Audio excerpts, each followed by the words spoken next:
নমস্কার, আপনাদের সকলকে স্বাগত জানাই GYMM অর্থাৎ grow your mind and money এই চ্যানেলে। এখানে ইনভেস্টমেন্ট আইডিয়া নিয়ে আলোচনা করব।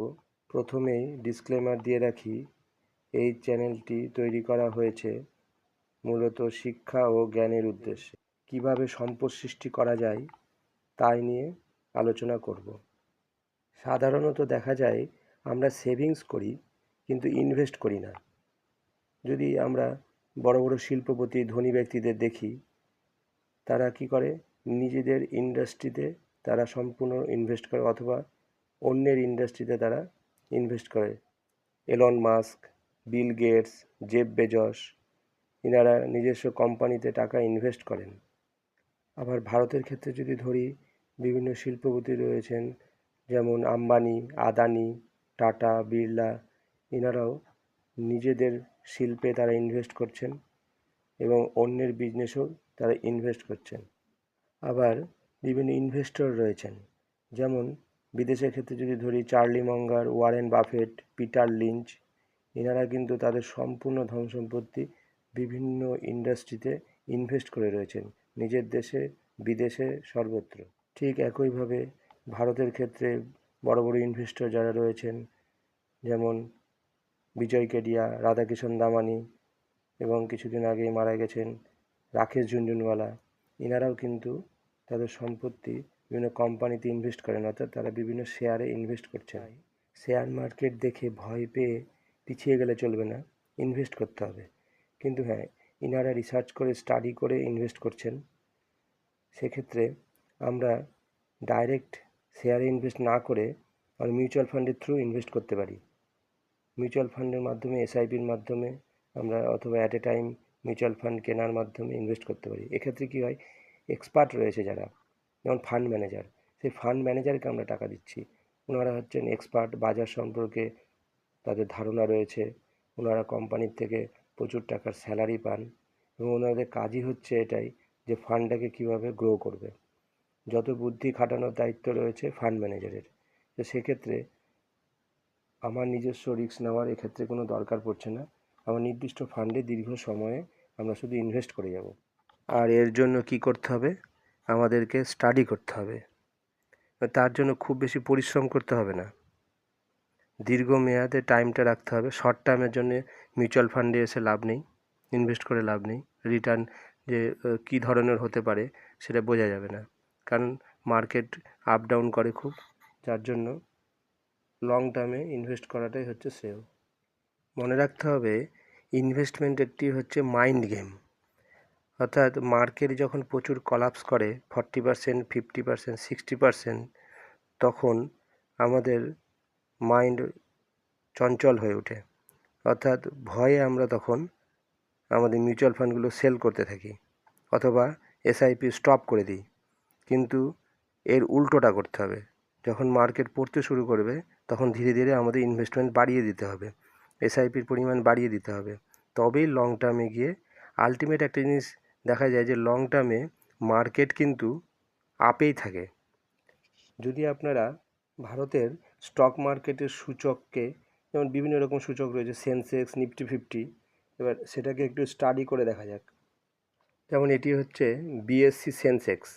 যদি দেখা যায় 1986 সাল থেকে গ্রাফটা আমি দেখতে পাচ্ছি, তাহলে কি দেখব, 1986 সালে বাঁ দিকের গ্রাফটা নিচের থেকে আস্তে আস্তে আস্তে ডান দিকে আপ ডাউন করতে করতে করতে করতে আলটিমেট উপর দিকেই উঠে এসেছে এবং বর্তমানে সামান্য একটু ডাউন রয়েছে। আর মাঝে মাঝে বেশ বড় বড় ডাউনফল দেখা গেছে, অর্থাৎ সে সময় মার্কেট কলাপস করেছে।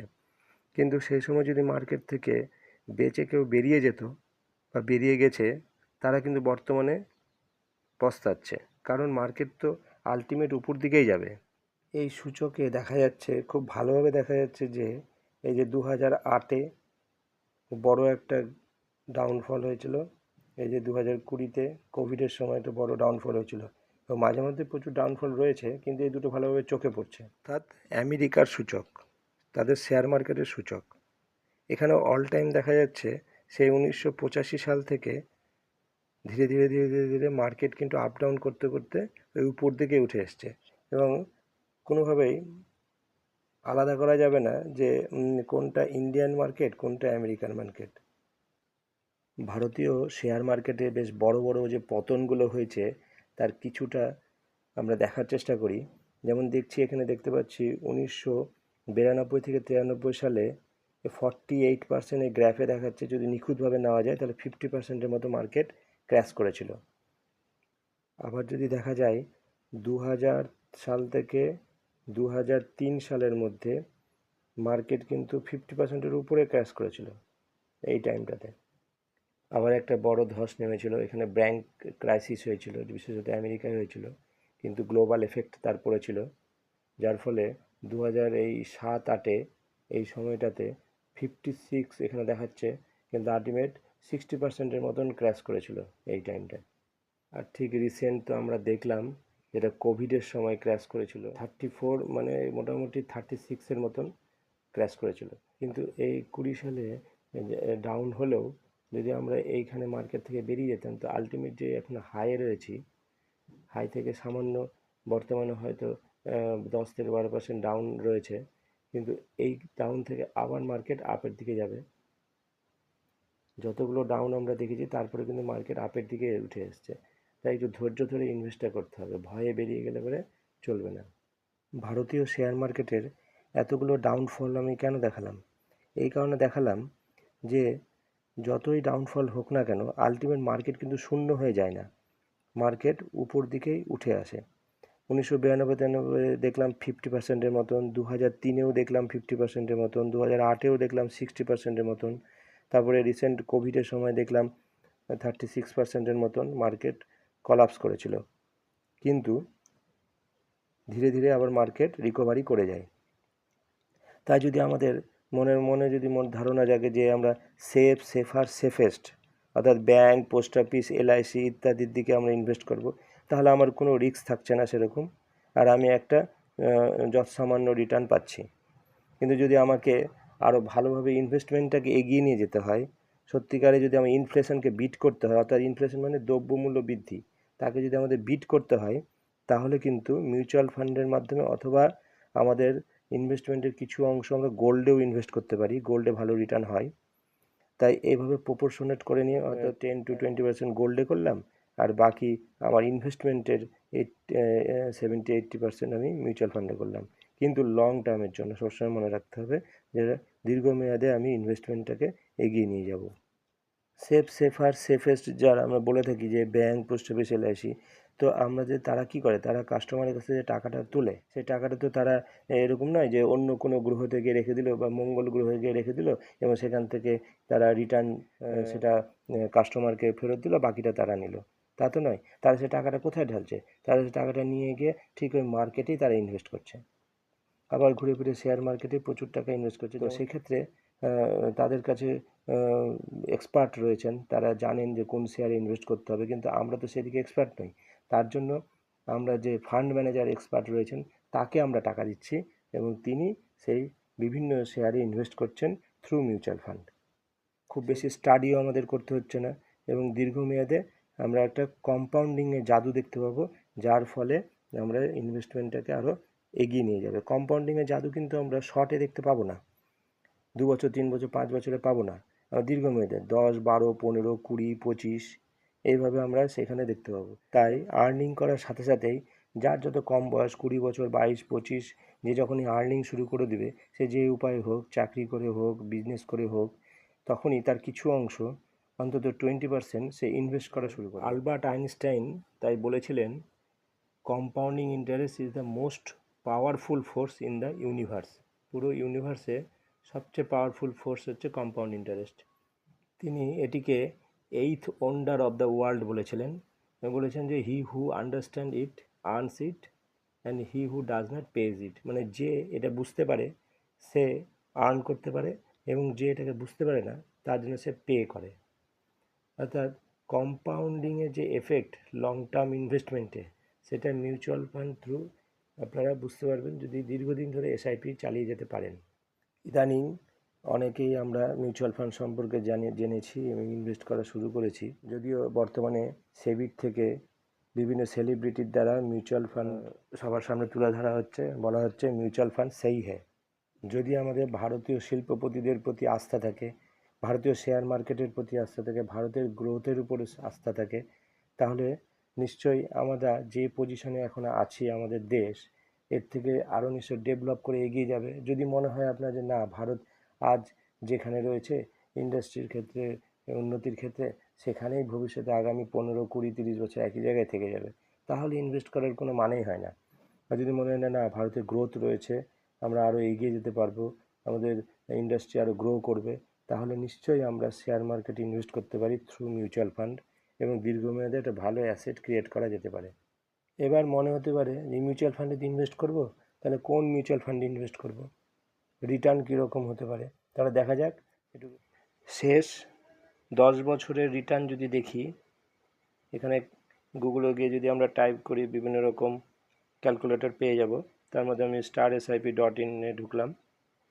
এখানে লাস্ট 10 বছরের স্মল ক্যাপের পারফরমেন্স, কেউ যদি 5,000 টাকা করে মাসে মাসে রাখে, অর্থাৎ বছরে 60,000, 10 বছরে 6 লাখ, তাহলে সেই 6 লাখ টাকা শেষ 10 বছরে কী রিটার্ন দিয়েছে। যেমন কোয়ান্ট স্মল ক্যাপ রিটার্ন দিয়েছে 24%, মানে 6 লাখকে করেছে 21 লাখ 10 বছরে। নিপ্পন ইন্ডিয়া করেছে 6 লাখকে 19,47,000, 22% রিটার্ন দিয়েছে। এভাবে যদি দেখি এসবিআই স্মল ক্যাপ 6 লাখকে করেছে 16 লাখ, 18.99, মানে 19% রিটার্ন। আর লোয়েস্ট যদি দেখি তাহলে আদিত্য বিড়লা দিয়েছে 13.5% রিটার্ন। এবার ক্যাটাগরি অ্যাভারেজ যদি দেখি তাহলে 18.5% শেষ 10 বছরে রিটার্ন দিয়েছে। এবার আমার যদি মনে হয় যে আমি 5,000 টাকা মাসে মাসে এসআইপি করব মিউচুয়াল ফান্ডে, তাহলে স্মল ক্যাপে যদি আমার লং টার্মের ভিউ থাকে, 12 বছর 15 বছর এরকম লং টার্মের ভিউ থাকে, তাহলে আমি 1,000 টাকা কোয়ান্ট স্মল ক্যাপ, 2,000 টাকা নিপ্পন স্মল ক্যাপ, এবার 3,000 টাকা শুরু করলাম, আর বাকি 2,000 টাকা আমি মিড ক্যাপের পারফরমেন্স দেখি 10 বছরে সাবমিট, তাহলে দেখতে পাবো Motilal Oswal mid cap last 10 বছরে 20%-এর উপরেও রিটার্ন দিয়েছে। এখানে 6 লাখকে করেছে 17,73,000। কোয়ান্ট মিড ক্যাপ এটাও 17 লাখের উপর করেছে। Nippon India mid cap growth fund এটাও 17 লাখের উপর করেছে। তো এইভাবে আমি এখানে আমার বাকি 2,000 টাকা, ওখানে 3,000 টাকা স্মল ক্যাপে করলাম, 2,000 টাকা মিড ক্যাপে করলাম মাসে মাসে এসআইপি। এবার যদি শেষের দিকে দেখা যায় তাহলে দেখা যাচ্ছে 14% রিটার্ন দিয়েছে ডিএসপি মিড ক্যাপ। আর ক্যাটাগরি অ্যাভারেজ যদি দেখা যায় মিড ক্যাপের, তাহলে 17.5% রিটার্ন দিয়েছে। তো আমরা এক্সপেক্ট করব লং টার্মে 12 থেকে 15%।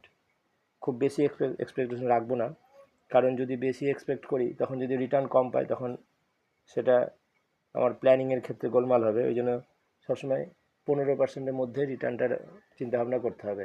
তার বেশি তো পাওয়া যেতেই পারে, 17, 18, 19, 20।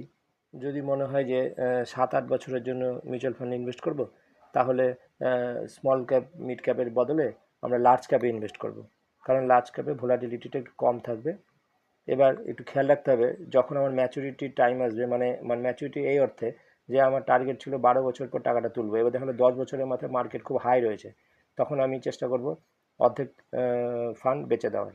কারণ দেখা গেল 10 বছরের পর 11 বছরের মাথায় মার্কেট পড়ে গেল, তখন তো আমার রিটার্নটা কম হয়ে যাবে।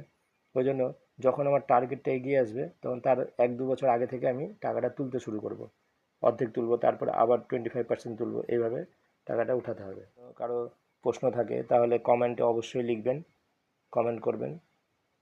আর যদি আপনাদের মনে হয় যে এই চ্যানেলটা ভালো লাগছে, তাহলে আপনারা এটাকে সাবস্ক্রাইব করবেন এবং বেল বাটন প্রেস করবেন, তাহলে পরবর্তী নোটিফিকেশানটা, আমার নতুন ভিডিওর নোটিফিকেশান পেয়ে যাবেন। লাইক করবেন এবং শেয়ার করবেন। আজকের মতন তাহলে এখানেই শেষ করছি। নমস্কার।